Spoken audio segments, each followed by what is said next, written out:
Di balik kemegahan dan keindahan Gunung Merapi, tersembunyi kisah-kisah gelap yang tak banyak diketahui. Di lerengnya yang sepi, hidup seorang pria yang disebut-sebut telah melakukan pesugihan paling mengerikan. Tumbal 5 istri, sebuah ritual yang dikatakan memberikan kekayaan berlimpah namun dengan harga yang tak terbayangkan. Setiap istri yang ia nikahi satu persatu menghilang tanpa jejak, seolah ditelan oleh kekuatan mistis yang bersemayan di kaki gunung. Apakah ini hanya legenda yang dibesar-besarkan? Ataukah ada kenyataan mengerikan di balik misteri ini? Apa yang sebenarnya terjadi di bawah bayang-bayang Merapi? Dan bagaimana nasib pria tersebut setelah kekayaan yang ia dapatkan? Dalam video ini, kita akan menggali lebih dalam misteri kelam pesugihan yang merenggut 5 nyawa dan mengungkap tragedi di balik perjanjian gelap yang berakhir dengan kehancuran. Bagaimana menurut kalian? Sebelumnya, jangan lupa dukung channel ini untuk like, subscribe, dan share cerita ini. Tinggalkan komentar juga dari daerah mana aja nih kalian berasal. Dan share ada cerita mistis apa aja di daerah kalian. Kisah ini dimulai di sebuah desa kecil di kaki Gunung Merapi. Sebuah tempat yang tenang namun menyimpan misteri. Di antara sawah-sawah yang membentang dan hutan-hutan lebat yang menutupi lereng gunung, hiduplah seorang pria bernama Joko. Joko adalah seorang petani sederhana. Terlahir dari keluarga yang tak memiliki banyak harta. Sejak kecil, ia sudah terbiasa hidup pas-pasan, bekerja keras di ladang demi mendapatkan hasil yang tak seberapa.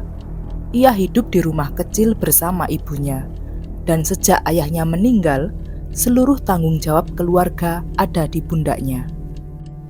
Namun di balik kesederhanaannya, Joko memiliki ambisi yang besar.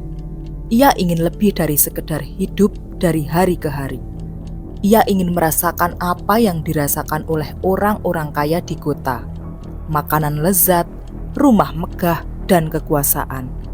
Setiap kali ia melihat orang kaya datang ke desanya dengan pakaian mewah dan kuda yang gagah, Joko merasakan api cemburu yang berkobar di dalam dirinya. Mengapa aku harus hidup seperti ini? Mengapa aku tidak bisa kaya seperti mereka? Pikirnya.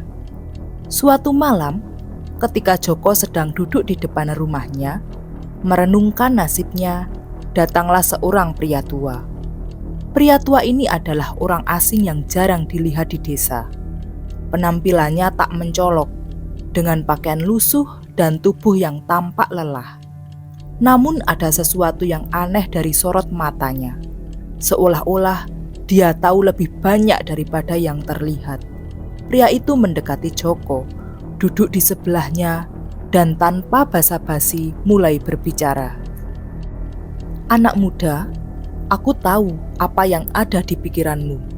Kau ingin keluar dari kemiskinan ini, bukan?" Suaranya terdengar seperti bisikan, namun penuh keyakinan. Joko terkejut. Bagaimana bisa orang asing ini tahu apa yang sedang ia pikirkan? Tapi rasa penasarannya lebih besar dari keheranannya, dan ia hanya mengangguk perlahan. "Siapa kau?" tanya Joko curiga. "Aku hanyalah seorang pengelana yang pernah berada di posisimu. Dulu aku juga miskin seperti dirimu, tapi sekarang lihat aku," katanya sambil tersenyum samar. "Aku punya kekayaan yang tak pernah kau bayangkan. Tapi, kekayaan itu tidak datang dengan sendirinya. Ada harga yang harus dibayar." Joko semakin penasaran, tetapi juga sedikit takut. "Apa maksudmu? Apa yang harus kubayar?" tanyanya hati-hati. Pria tua itu menatapnya dengan mata tajam, lalu mendekatkan wajahnya ke telinga Joko. "Tumbal," bisiknya. "Kekayaan bisa kau dapatkan, tapi kau harus menyerahkan nyawa seseorang yang kau cintai." Joko terdiam. Kata-kata itu seperti petir di siang bolong. Tumbal, pikirnya. Ia pernah mendengar cerita tentang pesugihan dari orang-orang di desa. Tentang orang yang mendapatkan kekayaan dengan menyerahkan jiwa seseorang. Tapi itu hanya dianggap sebagai mitos, dongeng yang menakut-nakuti anak-anak agar mereka tidak berbuat serakah. Tapi kali ini, ia mendengarnya langsung dan pria di depannya tidak tampak sedang bercanda. "Siapa yang harus menjadi tumbalnya?" tanya Joko dengan suara bergetar. "Wanita yang kau nikahi," jawab pria itu tanpa ragu. "Setiap kali kau menikah, kekayaanmu akan bertambah, tapi istrimu harus menghilang. Mereka adalah tumbal dari perjanjianmu." Joko terdiam lama. Pikiran tentang menyerahkan nyawa orang yang ia nikahi terasa mengerikan. Tapi di sisi lain, tawaran ini begitu menggoda. Seumur hidupnya, ia hidup dalam kemiskinan. Ibunya sakit-sakitan, ladangnya tak pernah menghasilkan banyak. Dan harapan untuk memiliki kehidupan yang lebih baik terasa semakin jauh. Namun di hadapannya sekarang, ada jalan pintas, jalan yang akan membawanya keluar dari kesulitan ini. Dia bisa membayangkan dirinya hidup di rumah besar dengan tanah yang luas dan kehidupan yang mewah. Pria tua itu kemudian menyerahkan sebuah benda kecil yang terbuat dari logam. "Ini adalah tanda perjanjian kita," katanya. "Ketika kau siap, pegang benda ini dan ucapkan niatmu. Perjanjian akan dimulai begitu kau menikah." Tanpa banyak berpikir lagi, Joko mengambil benda tersebut. Pada saat itu, ia tidak menyadari bahwa keputusannya akan mengubah hidupnya selamanya ke arah yang lebih gelap dari yang pernah ia bayangkan. Setelah pertemuan itu, Joko berusaha melanjutkan hidup seperti biasa. Namun, tawaran pria tua itu terus menghantui pikirannya. Setiap malam ia memikirkan kata-kata kekayaan dan tumbal. Semakin lama, bayangan tentang kemewahan semakin kuat. Dan rasa bimbang mulai terkikis oleh hasratnya untuk menjadi kaya. Akhirnya Joko memutuskan untuk melakukan apa yang tidak pernah ia bayangkan sebelumnya. Melaksanakan perjanjian gelap itu. Beberapa bulan kemudian, Joko menikah dengan seorang wanita desa bernama Sari. Pernikahan mereka sederhana, tanpa banyak pesta, namun cukup membuat Joko tampak lebih bahagia. Namun di balik senyuman itu, ada sesuatu yang gelap dalam hatinya. Ia tahu apa yang akan terjadi. Malam setelah pernikahan, Joko menggenggam benda logam pemberian pria tua itu dan mengucapkan niatnya. Ia sudah siap untuk menyerahkan Sari sebagai tumbal. Hari demi hari berlalu, dan seperti yang dijanjikan, kekayaan mulai mengalir ke tangan Joko. Sawah yang dulu tandus, kini menjadi subur dan hasil panennya melimpah. Orang-orang di desa mulai memperhatikan perubahan dalam hidup Joko. Joko sudah berhasil, lihat, tanahnya sekarang begitu subur, bisik mereka. Tapi mereka tidak tahu apa yang sebenarnya terjadi di balik semua itu. Seminggu setelah pernikahan, Sari tiba-tiba menghilang tanpa jejak. Tanpa sepatah kata pun, warga desa mulai khawatir. Namun Joko hanya diam. Ia tahu persis apa yang terjadi. Namun ia tidak bisa mengungkapkan kebenaran itu. Ia membiarkan rumor berkembang dan pada akhirnya semua orang mulai melupakan kejadian itu. Mereka berpikir Sari mungkin kabur atau ada kejadian yang tidak mereka ketahui. Namun bagi Joko, hilangnya Sari adalah awal dari perjanjian mengerikan yang baru saja dimulai. Setelah menghilangnya Sari, Joko mengalami pergulatan batin yang tidak pernah ia duga sebelumnya. Di satu sisi, kekayaan mulai berdatangan seperti yang dijanjikan oleh pria misterius itu.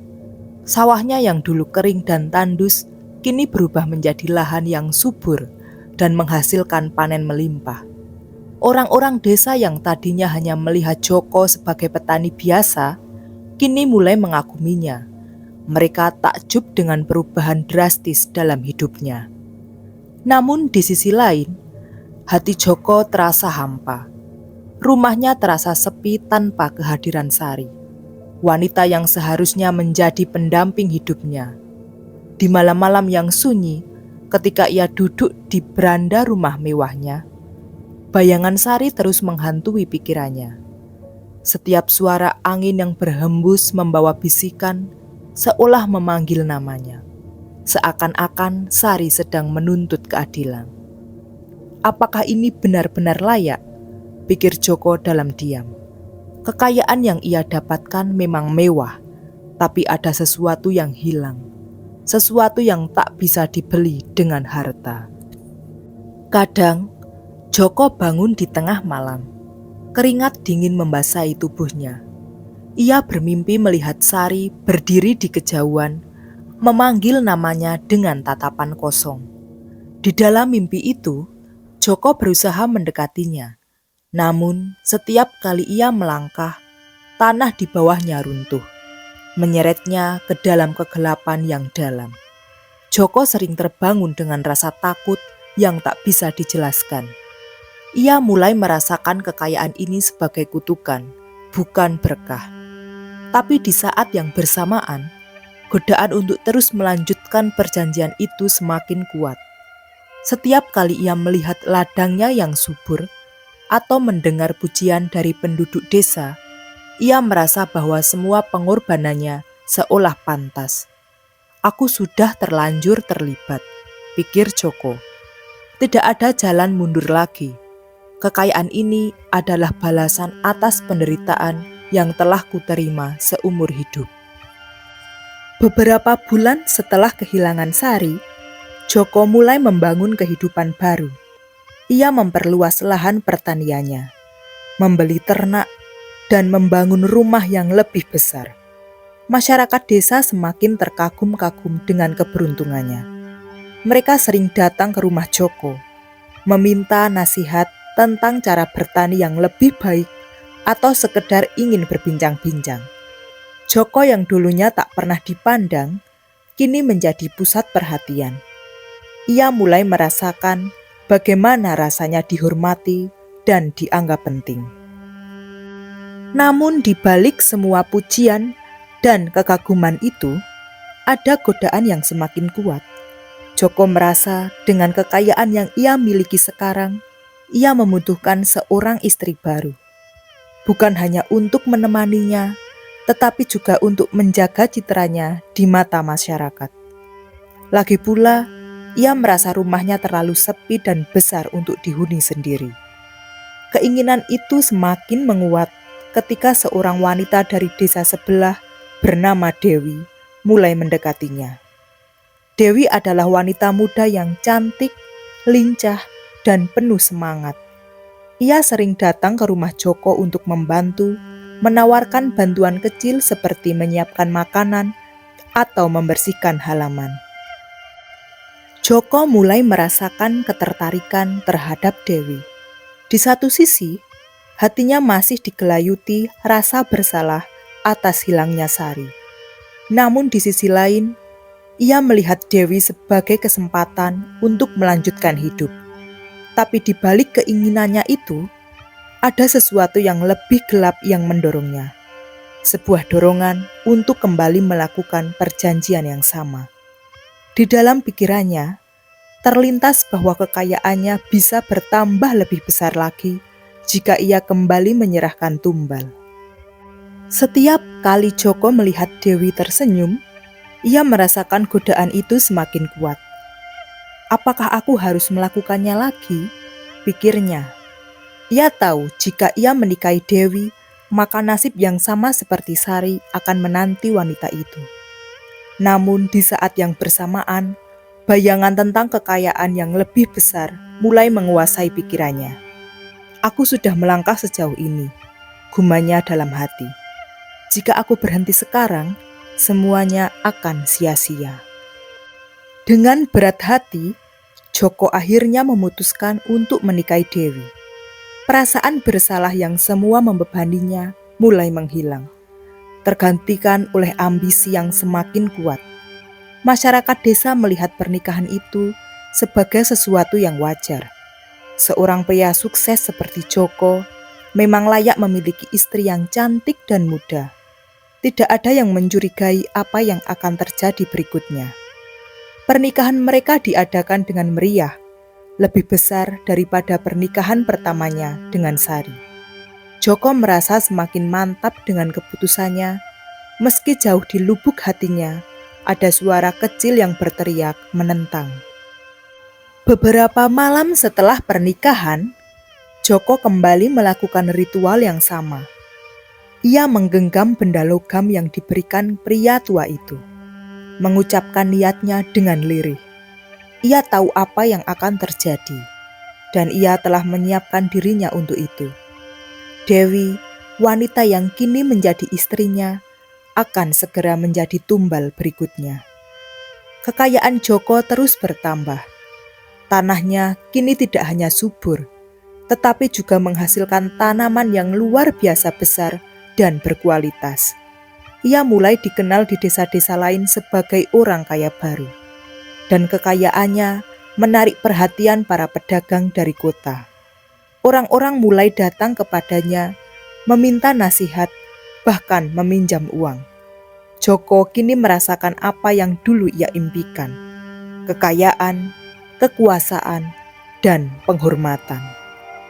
Namun, di tengah kemewahan itu, Dewi tiba-tiba menghilang, sama seperti Sari. Ia lenyap tanpa jejak. Warga desa mulai bertanya-tanya, namun tidak ada yang berani menuduh Joko. Mereka hanya bergumam di belakangnya, menciptakan desas-desus bahwa Dewi mungkin meninggalkan Joko karena masalah pribadi. Tapi Joko tahu persis apa yang terjadi. Ini adalah konsekuensi dari perjanjian yang ia buat. Setelah kehilangan Dewi, pergulatan batin Joko semakin dalam. Di satu sisi, kekayaan yang terus mengalir membuatnya merasa berhasil. Tetapi di sisi lain, rasa bersalah semakin menumpuk. Ia tahu, jika ia melanjutkan jalan ini, semakin banyak nyawa yang akan menjadi tumbal. Namun, ia juga merasa bahwa ini sudah terlalu dalam terlibat, dan tidak ada cara untuk mundur. Godaan untuk terus mengumpulkan kekayaan begitu kuat, seolah-olah perjanjian gelap ini telah menguasai seluruh hidupnya. Malam-malam yang sepi semakin sering diisi dengan mimpi buruk. Joko melihat Dewi dan Sari berdiri di tepi kawah Gunung Merapi, menatapnya dengan tatapan kosong. Mereka tidak berkata-kata, namun Joko bisa merasakan tuntutan dari roh mereka. Ia merasa hidupnya mulai terkekang oleh beban yang tak terlihat. Dan perlahan-lahan, ia mulai kehilangan kedamaian dalam kekayaannya. Setiap langkah yang diambil Joko kini terasa lebih berat. Setiap harta yang ia kumpulkan terasa kurang berarti, karena bayangan istri-istrinya yang hilang terus menghantuinya. Tapi ia merasa tidak bisa berhenti.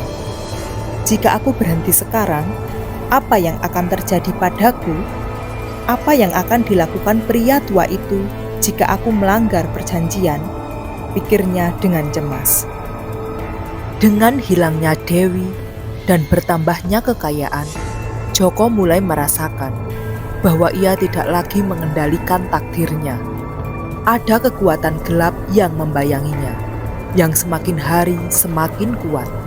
Kekayaan terus mengalir, namun kebahagiaan dan kedamaian yang dulu ia dambakan justru semakin menjauh. Setelah kehilangan istri keduanya, Dewi, Joko mencoba menjalani kehidupannya dengan segala kekayaan yang kini telah melimpah.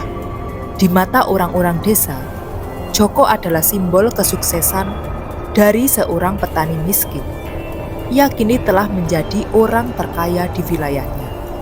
Rumahnya yang megah berdiri kokoh di antara pepohonan dengan pekarangan yang luas dan taman yang indah. Setiap sudut rumahnya dipenuhi barang-barang mahal, hasil dari transaksi bisnisnya yang semakin meluas. Orang-orang dari desa-desa sekitar datang untuk bekerja di ladangnya yang luas. Mereka menyaksikan dari jauh bagaimana Joko yang dulu hidup sederhana, kini mengendalikan begitu banyak kekayaan. Namun, kekayaan itu datang dengan harga yang jauh lebih besar daripada yang bisa dilihat dari luar. Di balik semua kemewahan itu, Joko merasa hampa. Sejak Dewi menghilang, perasaan bersalah semakin menumpuk dalam hatinya. Malam-malamnya semakin dipenuhi oleh mimpi buruk yang menyeramkan. Dalam mimpinya, ia selalu melihat Dewi dan Sari berdiri di tepi kawah Gunung Merapi, dengan mata kosong menatapnya. Terkadang, ia melihat bayangan mereka di dalam rumahnya, berdiri di sudut gelap ruangan, mengawasinya tanpa suara. Setiap kali ia terbangun, tubuhnya basah oleh keringat dingin, dan ia merasa seperti ada sesuatu yang tak bisa dijelaskan, sesuatu yang menekan jiwanya. Ketika Joko berjalan-jalan di desa, ia seringkali merasakan tatapan aneh dari penduduk. Orang-orang masih berbicara tentang istri-istrinya yang menghilang secara misterius. Desas-desus mulai berkembang, dan beberapa orang mulai berbisik tentang pesugihan. Bukankah aneh? Bagaimana mungkin kedua istrinya menghilang tanpa jejak, kata mereka. Namun karena kekayaan dan pengaruh Joko yang begitu besar, tidak ada yang berani bertanya langsung kepadanya. Pada suatu malam, ketika Joko sedang duduk di beranda rumahnya, tiba-tiba pria tua misterius itu kembali muncul. Kali ini, wajah pria tua itu tampak lebih menakutkan dengan senyuman licik di bibirnya. Tanpa mengucapkan sepatah kata pun, pria tua itu duduk di samping Joko, seperti pertemuan mereka yang pertama kali. Suasana malam yang tenang tiba-tiba terasa dingin dan mencekam. "Kau sudah melangkah jauh, Joko," kata pria tua itu dengan suara pelan namun penuh dengan kekuatan. "Kekayaanmu semakin besar. Lihatlah, semua orang di desa ini mengagumimu. Namun, kau tahu bahwa ini belumlah selesai." Joko terdiam. Ada rasa takut yang mulai menjalar dalam dirinya. Tapi di saat yang sama, ia merasa bahwa pria tua ini adalah satu-satunya yang benar-benar mengerti apa yang sedang ia hadapi. "Apa yang kau inginkan?" tanya Joko dengan suara yang bergetar. "Aku tidak menginginkan apapun, Joko. Semua ini adalah pilihanmu. Kau yang memutuskan untuk menjalani perjanjian ini. Kau tahu, semakin banyak tumbal yang kau berikan, semakin besar kekayaan yang akan kau dapatkan. Namun, kau juga tahu, setiap langkah yang kau ambil akan semakin mendekatkanmu pada akhir yang tak terhindarkan." Joko merasakan ketegangan yang semakin besar di dalam dirinya. Ia tahu bahwa perjanjian ini bukan hanya soal kekayaan, tetapi juga soal jiwa. Setiap tumbal yang ia berikan membawa bagian dari dirinya semakin dekat ke dalam kegelapan. "Aku tidak bisa terus seperti ini," gumam Joko. "Aku sudah kehilangan 2 istri, dan aku tidak bisa hidup dengan rasa bersalah ini selamanya." Pria tua itu tersenyum tipis. "Rasa bersalah adalah hal yang wajar, Joko. Tapi itu bukanlah sesuatu yang tak bisa kau atasi. Selama kau terus mengikuti perjanjian ini, kekayaanmu akan terus bertambah. Dan rasa bersalah itu akan semakin pudar di balik kemewahan yang kau nikmati. Kau sudah merasakannya, bukan? Kekayaan membuat segalanya terasa lebih mudah." Joko terdiam. Di dalam hatinya, Ia tahu bahwa kata-kata pria tua itu ada benarnya. Setiap kali ia merasa hampa atau bersalah, ia akan mengalihkan pikirannya pada kekayaan yang telah ia dapatkan, pada rumahnya yang megah, pada ladang-ladang subur yang tak pernah habis menghasilkan panen, dan pada pujian-pujian yang terus mengalir dari orang-orang di sekitarnya. Namun, di balik semua itu, ia merasakan kehampaan yang semakin dalam. Hari-hari berlalu, dan meskipun rasa bersalah masih menyelimuti Joko, godaan untuk kembali mencari istri baru semakin besar. Kekayaannya sudah melimpah, namun pria tua itu benar. Keinginan untuk memiliki lebih banyak harta tidak pernah padam. Ketika Joko melihat wanita-wanita muda di desa, hatinya mulai tergoda lagi. Ia tahu bahwa jika ia menikah lagi, kekayaannya akan semakin bertambah. Bukankah ini sudah jalanku, pikirnya. Aku sudah terlalu dalam terlibat dalam perjanjian ini. Mengapa harus berhenti sekarang? Di sebelah desa, ada seorang wanita cantik bernama Ratih. Ratih adalah putri seorang saudagar kaya, namun keluarga mereka sedang mengalami kesulitan ekonomi. Keluarga Ratih mulai kehilangan kekayaannya karena gagal dalam beberapa usaha perdagangan. Hal ini membuat Ratih terpaksa membantu orang tuanya mengurus ladang yang tersisa. Meski demikian, kecantikan Ratih tetap memikat banyak orang. Joko melihat ini sebagai peluang sempurna. Joko mulai mendekati Ratih dengan cara yang halus, menunjukkan kepeduliannya terhadap keluarga Ratih. Ia menawarkan bantuan finansial untuk keluarga tersebut, dan lama-kelamaan Ratih mulai memperhatikan Joko. Keluarganya yang sedang terpuruk juga menyambut baik pendekatan Joko. Mereka melihat Joko sebagai pria kaya yang bisa mengangkat kembali kehormatan keluarga mereka. Pada akhirnya, Ratih setuju untuk menikah dengan Joko. Pernikahan ini menjadi peristiwa besar di desa. Semua orang hadir untuk menyaksikan Joko menikahi wanita yang begitu cantik. Banyak yang berpikir bahwa kehidupan Joko kini benar-benar sempurna. Kekayaan melimpah dan istri baru yang cantik. Namun, di balik senyum manis yang Joko pamerkan di hari pernikahan, ada rasa takut yang semakin besar menggerogoti hatinya. Seperti yang sudah terjadi sebelumnya, hanya beberapa hari setelah pernikahan, Joko melakukan ritual yang sama. Ia menggenggam benda logam pemberian pria tua itu dan mengucapkan niatnya. Malam itu, Ratih menjadi tumbal berikutnya. Sama seperti Sari dan Dewi, Ratih menghilang tanpa jejak. Namun, kali ini perasaan Joko berbeda. Setelah menghilangnya istri ketiganya, Joko tidak lagi merasakan hanya rasa bersalah. Ia mulai merasakan sesuatu yang lebih gelap, seakan-akan ada kekuatan yang menguasainya, memaksanya untuk terus melanjutkan siklus ini. Setiap kali ia berpikir untuk berhenti, bayangan pria tua itu muncul dalam pikirannya, mengingatkannya bahwa ia telah terjebak dalam perjanjian ini.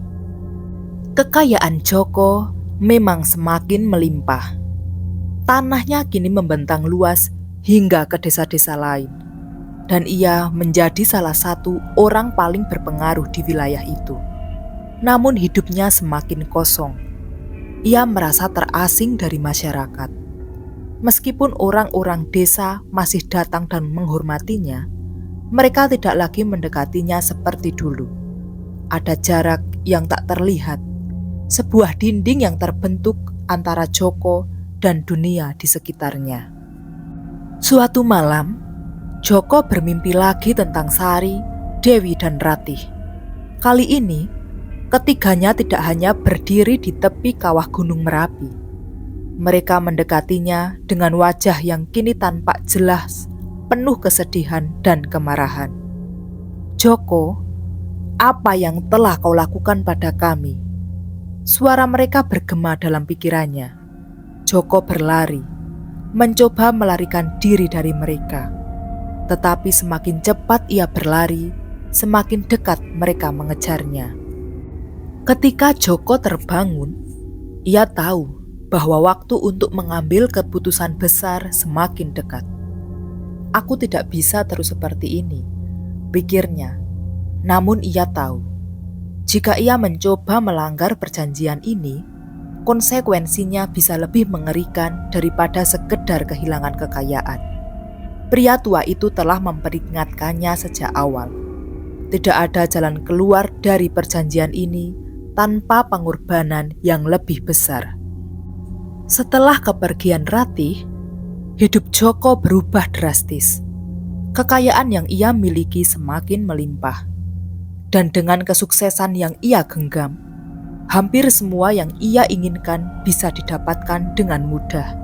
Namun, setiap kali ia memegang kunci emas pintu rumah mewahnya, ia melihat tumpukan emas dan perhiasan yang menghiasi ruang-ruang rumah.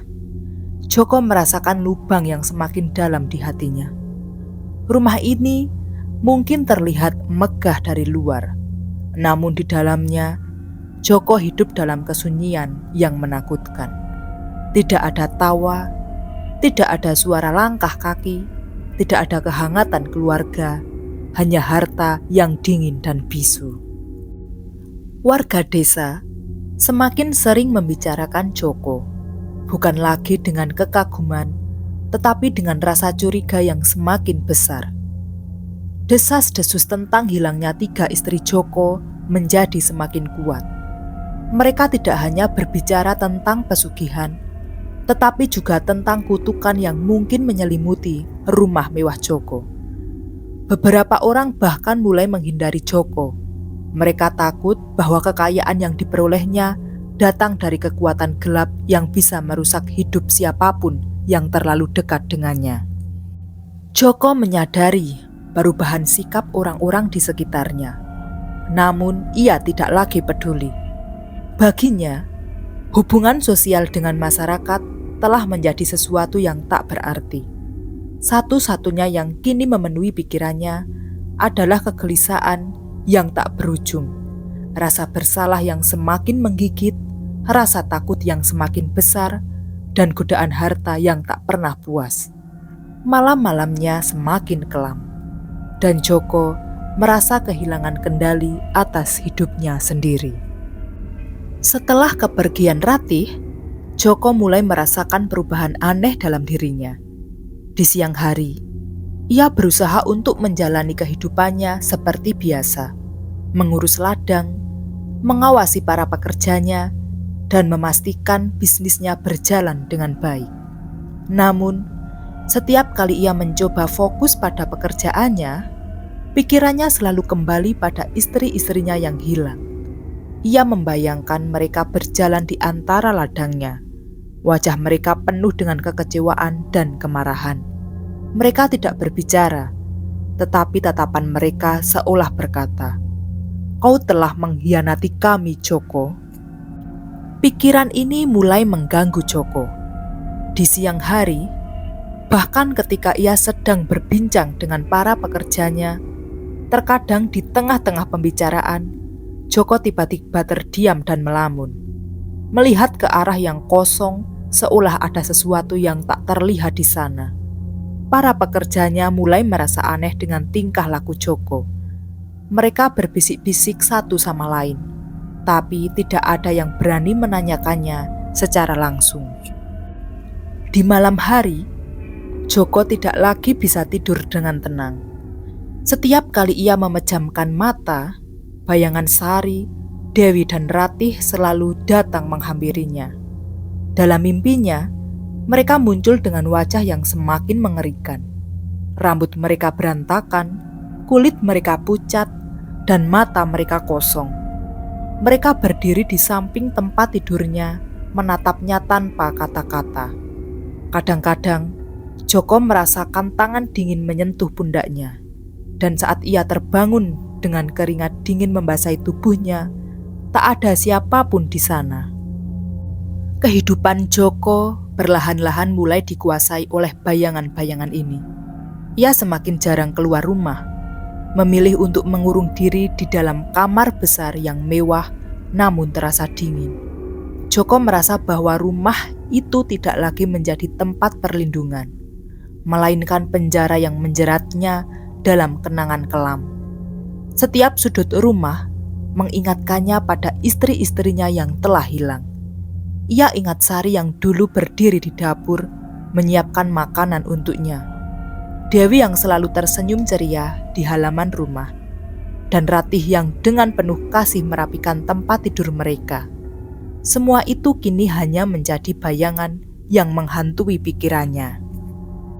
Di tengah kegelisahan yang semakin menguasainya, godaan untuk menikah lagi mulai muncul. Joko tahu bahwa dengan setiap tumbal, kekayaannya semakin besar. Meskipun bayangan istri-istrinya terus menghantui, ada suara di dalam dirinya yang terus mendorongnya untuk melanjutkan perjanjian itu. Jika aku menikah lagi, aku bisa mendapatkan lebih banyak kekayaan. Dengan kekayaan yang lebih besar, mungkin aku bisa melupakan semua ini, pikir Joko dalam keheningan malam. Namun, di saat yang sama, Joko juga mulai merasakan ketakutan yang berbeda. Ia mulai menyadari bahwa perjanjian ini bukan hanya soal harta dan tumbal. Setiap kali ia kehilangan istri, seakan-akan ada bagian dari jiwanya yang ikut lenyap. Ia merasakan kehampaan yang semakin besar di dalam dirinya. Berapa lama lagi aku bisa bertahan, pikirnya. Berapa banyak lagi yang harus kukorbankan? Godaan ini semakin kuat ketika seorang wanita muda bernama Lestari datang bekerja di ladangnya. Lestari adalah wanita cantik yang penuh semangat, dan kehadirannya membuat Joko sedikit teralihkan dari bayang-bayang masa lalunya. Setiap kali Lestari tersenyum, Joko merasakan dorongan yang kuat untuk mendekatinya, untuk mencoba memulai kembali hidupnya. Namun jauh di dalam dirinya, Joko tahu bahwa jika ia menikahi Lestari, nasibnya akan sama seperti Sari, Dewi dan Ratih, menjadi tumbal berikutnya. Di malam hari, Joko duduk di depan cermin besar di kamarnya, merenung tentang hidupnya. Wajahnya yang dulu penuh semangat, kini tampak letih dan kusam. Matanya yang dulu penuh dengan ambisi, kini hanya dipenuhi dengan kelelahan. Apa yang telah kulakukan? Gumanya. Apa artinya semua ini jika aku harus kehilangan semuanya? Suatu malam, ketika Joko sedang dalam kegelisahannya, pria tua misterius yang dulu memberinya perjanjian datang kembali. Kali ini, pria tua itu tampak lebih menyeramkan dari sebelumnya. Matanya memancarkan kegelapan dan suaranya terdengar lebih dingin. Kau telah melangkah jauh, Joko, katanya tanpa basa-basi. Kekayaanmu semakin besar, tapi kau tahu bahwa perjanjian ini belum selesai. Kau masih terikat padaku. Joko gemetar. Setiap kali pria tua ini datang, ia tahu bahwa tidak ada kabar baik yang dibawa. Aku tidak bisa terus seperti ini, kata Joko. Suaranya penuh dengan keputusasaan. Aku tidak bisa kehilangan istri lagi. Aku tidak bisa terus mengorbankan orang-orang yang kucintai. Pria tua itu tersenyum tipis, namun senyuman itu tidak membawa ketenangan. Kau sudah membuat pilihan, Joko. Setiap tumbal yang kau berikan adalah bagian dari perjanjian ini. Dan kau tahu bahwa jika kau berhenti sekarang, kekayaanmu akan hilang. Bahkan lebih dari itu, nyawamu yang akan menjadi gantinya. Kata-kata itu membuat Joko terdiam. Ia tahu bahwa pria tua itu tidak main-main. Jika ia berhenti, segalanya akan hancur, bukan hanya kekayaannya, tetapi hidupnya. Namun di dalam dirinya ada dorongan kuat untuk memberontak, untuk melawan perjanjian ini. Tapi bagaimana caranya? Bagaimana ia bisa keluar dari kutukan yang telah ia buat sendiri? Joko mulai merasa terjebak dalam pusaran kegilaan yang tak terhindarkan. Di satu sisi, ia ingin berhenti. Ia ingin menghentikan siklus kematian dan kehilangan ini. Namun, di sisi lain, ia tahu bahwa jika ia tidak melanjutkan perjanjian, semuanya akan berakhir dan bukan dalam cara yang ia inginkan. Rasa takut akan kehilangan nyawanya sendiri mulai menguasainya. Joko semakin jarang tidur. Matanya kini selalu tampak merah dan cekung. Orang-orang yang sesekali melihatnya mulai berbicara bahwa Joko telah berubah menjadi seperti orang gila. Ia jarang keluar rumah, lebih sering mengurung diri dalam kamar gelapnya. Hanya ditemani oleh pikiran-pikiran kelam dan suara-suara yang menghantui. Pada suatu malam yang sangat dingin dan sunyi, Joko akhirnya membuat keputusan yang tak terhindarkan. Ia memutuskan untuk mengikuti dorongan gelap di dalam dirinya. Ia akan menikahi Lestari dan menjadikannya tumbal berikutnya. Aku tidak punya pilihan lain, pikirnya dalam hati. Jika aku berhenti sekarang, semuanya akan hancur. Setidaknya dengan kekayaan yang lebih besar, aku bisa memberikan sesuatu yang berharga sebelum semuanya berakhir. Dengan keputusan yang telah bulat, Joko melangkah dengan hati yang berat. Ia merasa terhimpit oleh beban yang tak terkatakan. Tetapi dorongan untuk melanjutkan perjanjian gelapnya mengalahkan rasa takutnya. Joko mulai mendekati Lestari, menawarkan janji-janji manis dan kehidupan yang nyaman. Lestari yang masih muda dan polos, melihat Joko sebagai pria kaya yang bisa memberinya kehidupan yang lebih baik dari kerja keras di ladang. Perlahan-lahan, hati Lestari pun luluh dan ia setuju untuk menikah dengan Joko. Persiapan pernikahan berlangsung cepat. Joko menggelar pesta mewah yang membuat seluruh desa berdecak kagum. Para tamu tak bisa berhenti membicarakan bagaimana Joko, meskipun kehilangan 3 istrinya sebelumnya, tetap mampu bangkit dan mengadakan pernikahan dengan kemewahan yang luar biasa. Namun di balik semua kemewahan itu, hanya Joko yang tahu apa yang sesungguhnya terjadi, bahwa pernikahan ini hanyalah langkah menuju kehancuran Lestari. Malam setelah pernikahan, Joko merasakan kegelisahan yang tak tertahankan. Meski ia berusaha menahan rasa bersalah, bayangan Sari, Dewi dan Ratih kembali menghantui pikirannya. Wajah mereka yang dulu penuh cinta, kini berubah menjadi mimpi buruk yang tak kunjung hilang. Joko tahu, setelah malam ini, Lestari akan mengikuti nasib yang sama. Namun, ia merasa tak punya pilihan. Suara pria tua misterius itu terus terngiang di telinganya, mengingatkan Joko bahwa perjanjian ini belum selesai. Ketika malam tiba dan semua tamu telah pulang, Joko dan Lestari berada di kamar tidur mereka. Lestari yang masih diliputi kebahagiaan tidak menyadari kegelapan yang mengintai di sekelilingnya. Sementara itu, Joko duduk di sisi tempat tidur, tenggelam dalam pikirannya. Ia tahu apa yang akan terjadi selanjutnya, tetapi tidak bisa membayangkan bagaimana ia bisa menghadapi akibat dari tindakannya. Beberapa hari setelah pernikahan, Lestari mulai merasakan hal-hal aneh terjadi di rumah Joko. Awalnya, ia merasa ada yang mengamatinya setiap malam. Tetapi ketika ia menoleh, tidak ada siapapun di sana. Kemudian, benda-benda di rumah mulai berpindah tempat dengan sendirinya. Piring, gelas, bahkan perhiasan yang dipakainya tampak bergerak tanpa alasan yang jelas. Lestari mencoba untuk berbicara dengan Joko tentang hal ini, tetapi Joko hanya diam, menunduk dan tidak memberikan jawaban. Suatu malam, ketika Joko sedang berada di luar, Lestari mengalami mimpi buruk yang sangat menakutkan.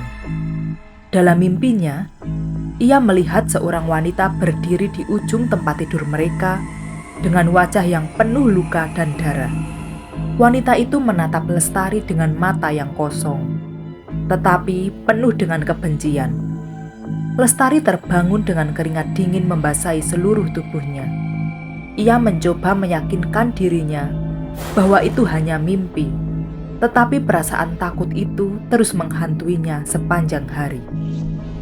Hari-hari berlalu, dan Lestari mulai jatuh sakit. Tubuhnya yang dulu segar dan bugar, perlahan-lahan menjadi lemah dan kurus. Ia kehilangan nafsu makan, sering merasa pusing, dan seringkali jatuh sakit tanpa sebab yang jelas. Para tabib yang dipanggil Joko tidak bisa menemukan penyebab penyakit Lestari. Sementara itu, Joko hanya bisa menonton dengan diam, menahan rasa bersalah yang semakin menyesakkan dadanya. Ia tahu, ini adalah tanda bahwa waktu Lestari sebagai tumbal sudah dekat. Suatu malam, Joko terbangun oleh suara yang tak asing lagi. Di ujung kamarnya, pria tua misterius itu kembali muncul. Kali ini dengan tatapan yang lebih dingin dan ancaman yang lebih nyata. "Waktumu semakin singkat, Joko," kata pria tua itu dengan suara berat. "Kekayaanmu sudah semakin besar. Tetapi perjanjian ini belum berakhir. Kau tahu apa yang harus kau lakukan?" Joko mencoba melawan dorongan dalam dirinya untuk berbicara. Tetapi ia tahu bahwa pria tua itu benar. Jika ia tidak melanjutkan tumbal, kekayaannya akan runtuh, dan lebih buruk lagi, nyawanya sendiri yang akan dipertaruhkan. Namun, di saat yang sama, Joko merasa bahwa ia tidak bisa lagi menghadapi kehancuran seperti ini. Kehilangan 3 istri telah menghancurkan hatinya. Dan sekarang ia tahu bahwa ia akan segera kehilangan Lestari. Wanita yang mulai ia sayangi, meskipun niat awalnya hanyalah untuk memuaskan perjanjian pesugihan. Namun, tidak ada jalan keluar. Pria tua itu memberinya peringatan terakhir. Tumbal kelima harus segera datang, atau kau akan membayar dengan nyawamu sendiri. Sementara, tubuh Lestari semakin lemah. Kekayaan Joko justru semakin bertambah. Harta yang datang kepadanya seolah tak ada habisnya. Ladang-ladang miliknya menghasilkan panen yang melimpah. Usaha-usaha yang dikelolanya semakin sukses, dan rumahnya dipenuhi dengan perhiasan serta emas yang berkilauan. Namun, tidak ada sedikit pun rasa bahagia yang Joko rasakan dari semua itu. Ia mulai menyadari bahwa kekayaan yang ia dapatkan bukanlah berkah, melainkan kutukan yang perlahan-lahan menghancurkan hidupnya. Setiap kali Joko melihat tumpukan harta yang terus bertambah, ia merasakan kegelisahan yang semakin besar. Tidak ada yang bisa ia nikmati. Harta yang melimpah itu hanya mengingatkannya pada harga yang harus ia bayar. Kehilangan orang-orang yang ia cintai satu persatu. Kini, harta itu hanya menjadi simbol penderitaan. Tidak lagi membawa kebahagiaan, melainkan membawa kesedihan yang mendalam. Joko semakin jarang keluar dari rumah.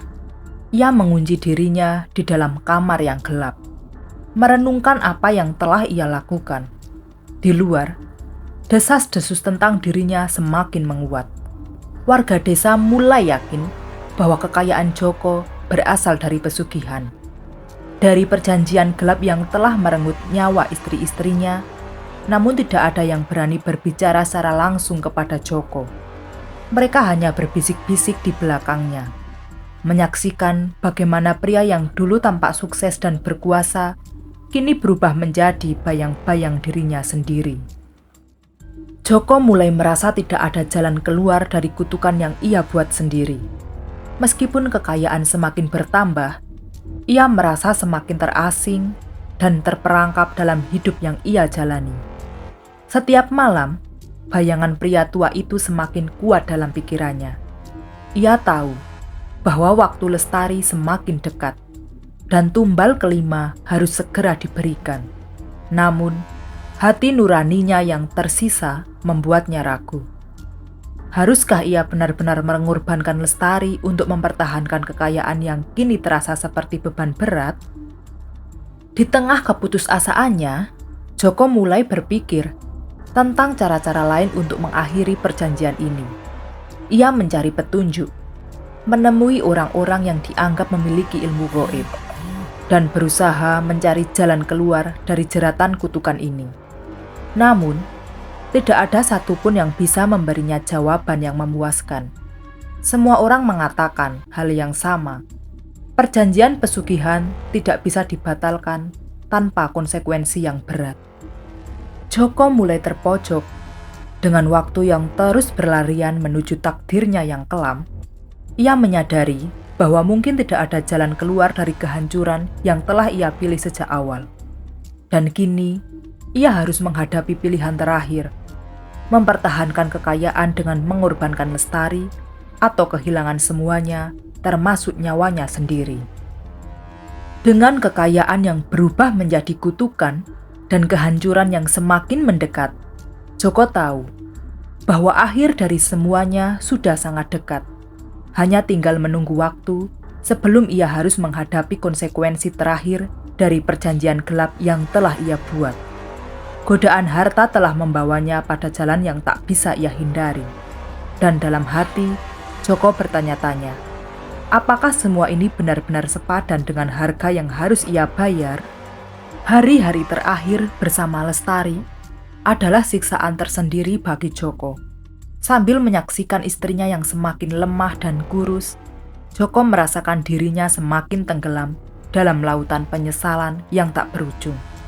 Bayangan pria tua yang terus menghantui pikirannya semakin kuat setiap malam, dan suara-suara yang membisikkan ancaman akan tumbal terakhir menjadi semakin keras. Tak bisa lagi ia abaikan. Sementara itu, Lestari yang tadinya penuh keceriaan, kini nyaris tidak bisa bangun dari tempat tidurnya. Matanya yang dulu bersinar cerah, kini tampak kosong dan hampa. Ia merasakan tubuhnya seolah direnggut oleh kekuatan yang tak kasat mata. Dan meskipun Lestari tidak tahu apa yang sebenarnya terjadi, ia merasakan ada sesuatu yang sangat salah. Tubuhnya terus melemah, sementara kekayaan Joko terus bertambah, membuat rumah mereka semakin penuh dengan harta dan benda-benda mewah. Namun, tak ada kebahagiaan yang tersisa di rumah Joko. Apa yang dulu merupakan tempat perlindungan dari dunia luar, kini telah berubah menjadi penjara bagi Lestari dan Joko. Setiap sudut rumah terasa dingin dan mencekam, seolah-olah ada sesuatu yang mengintai di balik bayangan-bayangan gelap. Terkadang, Joko mendengar suara-suara lembut yang memanggil namanya. Suara dari masa lalu, dari istri-istrinya yang sudah menjadi korban. Pada suatu malam, saat angin berhembus kencang dan hujan turun deras di luar, Joko merasa bahwa akhir dari segalanya sudah dekat. Ia duduk di tepi tempat tidur, memandang Lestari yang tertidur lemah. Joko tahu bahwa hanya tinggal menunggu waktu sebelum Lestari akan diambil. Namun kali ini berbeda dari sebelum-sebelumnya. Joko merasa tak sanggup lagi menjalani ritual gelap itu. Hatinya yang tersisa, meskipun sudah hampir membatu, mulai merasakan penyesalan yang mendalam. Tengah malam itu, Joko kembali didatangi oleh pria tua misterius. Kali ini, pria itu tampak lebih menyeramkan dari sebelumnya. Wajahnya yang sangat berkerut kini dipenuhi oleh kegelapan yang pekat, dan suaranya terdengar seperti geraman binatang buas. "Kau telah menunda terlalu lama, Joko.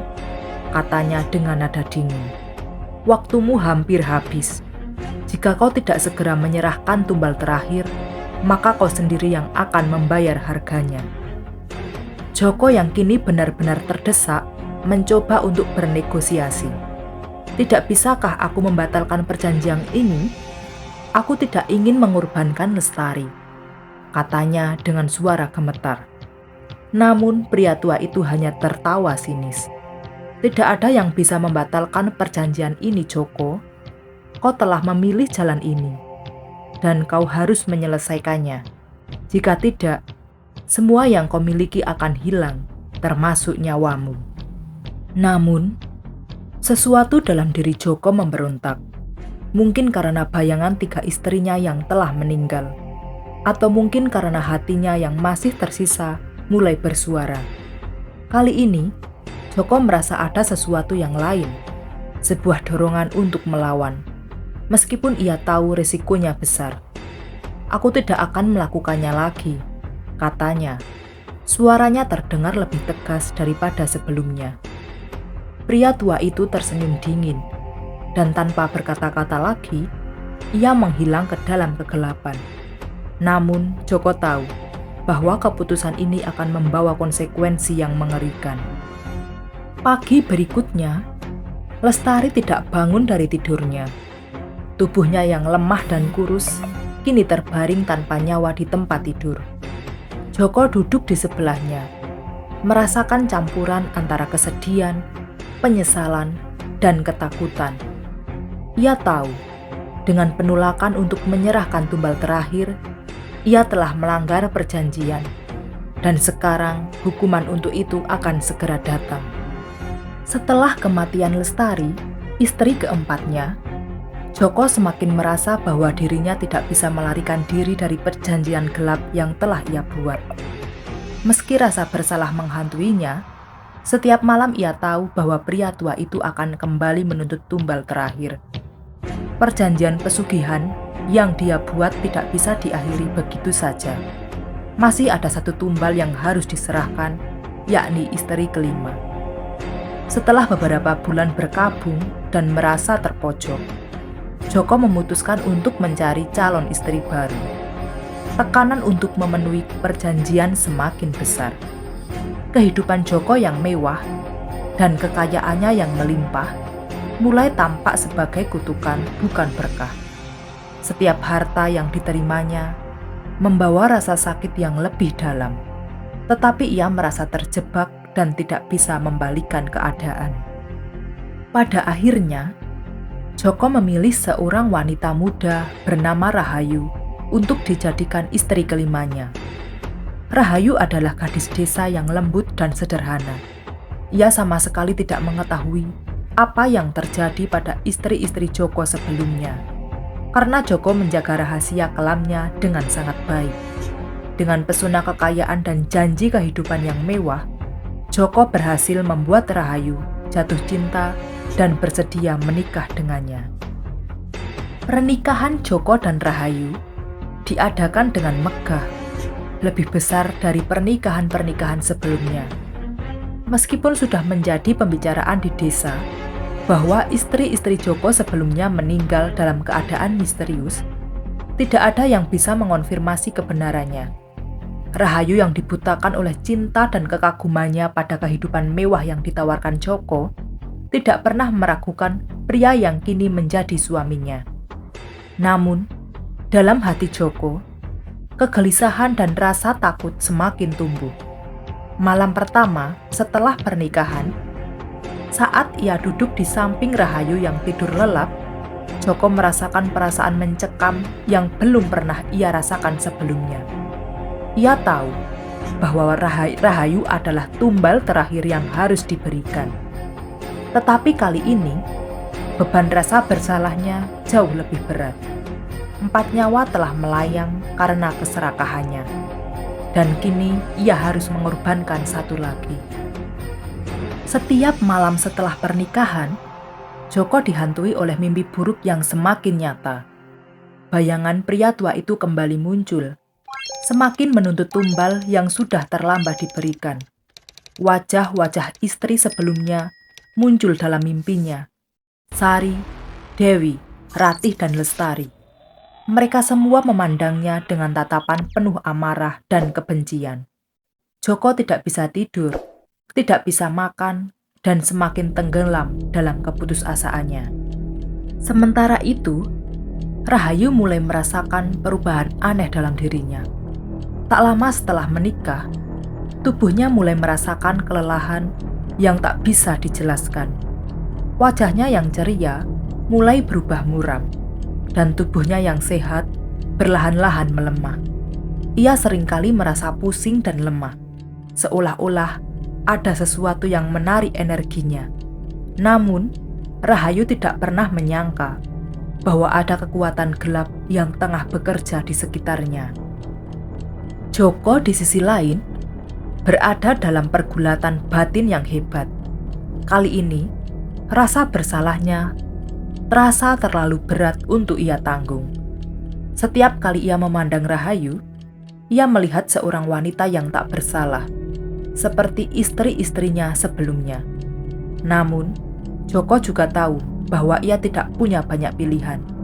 Jika ia tidak menyerahkan Rahayu sebagai tumbal terakhir, maka nasibnya akan jauh lebih buruk daripada sekedar kehilangan kekayaan.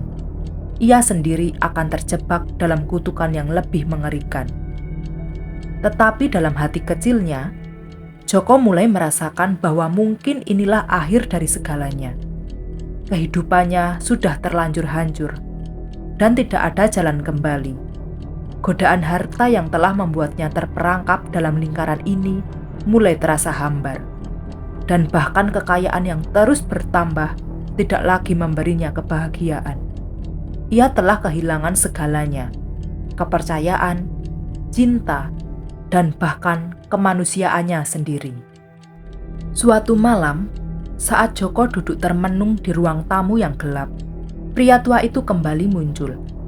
Kali ini suaranya terdengar lebih mendesak. "Waktumu sudah habis, Joko. Tumbal kelima harus segera diberikan, atau kau akan menanggung akibatnya sendiri." Namun, Joko merasa bahwa ia sudah tidak mampu lagi. Ia tahu, jika ia mengorbankan Rahayu, hidupnya akan berakhir dalam kehampaan yang tak tertahankan. Meskipun pria tua itu mengancam, kali ini Joko mulai merasakan bahwa mungkin ia lebih baik membiarkan kutukan itu menimpanya, daripada terus menyerahkan orang-orang yang ia sayangi. Di suatu malam, saat badai besar melanda desa dan petir terus menyambar langit, Rahayu jatuh sakit dengan parah. Tubuhnya demam tinggi, sementara dokter yang dipanggil oleh Joko tidak bisa menemukan penyebabnya. Joko tahu bahwa waktunya hampir habis. Jika ia tidak melakukan sesuatu segera, Rahayu akan segera meninggal seperti istri-istrinya sebelumnya. Namun malam itu, Joko merasa ada perubahan dalam dirinya. Ia tidak lagi takut pada kutukan atau ancaman pria tua itu. Setelah menyaksikan 4 nyawa melayang karena keserakahannya, Joko tidak bisa lagi melanjutkan siklus ini. Ia memutuskan untuk melawan perjanjian itu dengan segala resikonya. Meskipun ia tahu bahwa ini mungkin adalah keputusan yang akan membawanya pada kematiannya sendiri. Saat Joko menatap Rahayu yang terbaring lemah di tempat tidur, ia berlutut di sampingnya dan memegang tangan wanita itu dengan erat. Untuk pertama kalinya, air mata mengalir dari mata Joko. "Aku tidak bisa membiarkanmu pergi seperti yang lain," bisiknya dengan suara serak. Ia tahu bahwa ia tidak bisa melawan kekuatan gelap itu. Tetapi kali ini, ia memilih untuk tidak tunduk. Dan saat malam itu berakhir, Rahayu dalam pelukan Joko perlahan-lahan meninggal dunia. Kekayaan Joko yang begitu besar mulai menghilang dengan cepat. Seperti peringatan pria tua itu, hidup Joko kini dipenuhi dengan kutukan. Harta bendanya lenyap dalam sekejap. Dan Joko sendiri menghilang dari desanya. Tak ada yang tahu kemana Joko pergi, atau apa yang terjadi padanya setelah malam itu. Rumah Joko yang dulu megah, kini menjadi reruntuhan. Orang-orang desa tidak berani mendekat karena dianggap angker dan penuh kutukan. Kisah tentang Joko dan 5 istrinya menjadi cerita peringatan yang terus disebarkan dari generasi ke generasi. Mereka yang mendengar kisah ini diingatkan untuk menjauhi godaan pesugihan, karena harga yang harus dibayar jauh lebih besar daripada harta yang ditawarkan. Joko, yang pernah begitu kaya dan berkuasa, kini hanya menjadi legenda yang mencekam. Seorang pria yang memilih kekayaan melalui pesugihan, tetapi kehilangan segalanya, termasuk nyawanya sendiri. Terima kasih teman-teman yang telah mendengarkan cerita ini. Saya mohon maaf apabila ada salah dalam perkataan ataupun pengucapan dalam menyampaikan kisah ini. Semoga sukses dan sehat selalu untuk kita semua. Sampai jumpa di cerita selanjutnya, dan jangan lupa katakan tidak pada pesugihan.